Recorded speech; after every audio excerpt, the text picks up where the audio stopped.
يا حلاوتك يا استاذ سندي يا ابن عمي البرتقال. أنا في رحلة استجمام ذهني. أنا مش هنا، أنا في واحة من السكينة والجمال.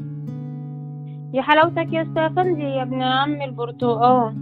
واحد ايه وسكينة ايه يا ست هدير؟ احنا في قلب البيت. شيلي الفوطة دي وفوقي للواقع. ريحة الأكل جابت لآخر الشارع والناس جاعت. يا بطاطا، النفسية محتاجة فصلات.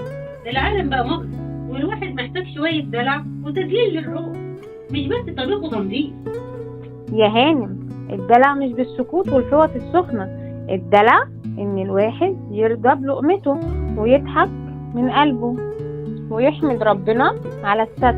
احنا بندور على الراحة في علب الرفاهية، وهي اصلا موجودة في جبر الخواطر والقناعة اللي في القلب. فعلا أوقات بننسى إن أبسط الأشياء هي اللي بتفرحنا بجد.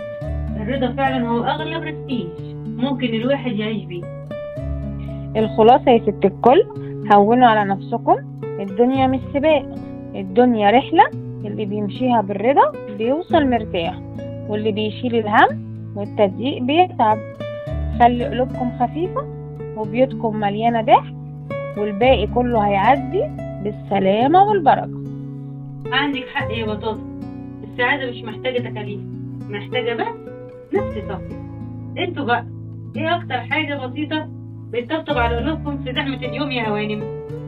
سيبك من الأسئلة والجمهور دلوقتي يا ديرو. أنا النهاردة مش عايزة غير فرحتك. حبيت أقولك قدام الدنيا كلها كل سنة وانت طيبة يا أجمل ديرو في الدنيا، وعيد ميلاد سعيد يا هانم القلب. يا رب السنة تكون كلها جبر خاطر وضحكة ما بتفرقش وشك المنور ده. يا حبيبتي يا بطوطة، دي أحلى وأغلى مفاجأة، وانت طيبة وفي حياتي دايما يا وش السعد والجدعان.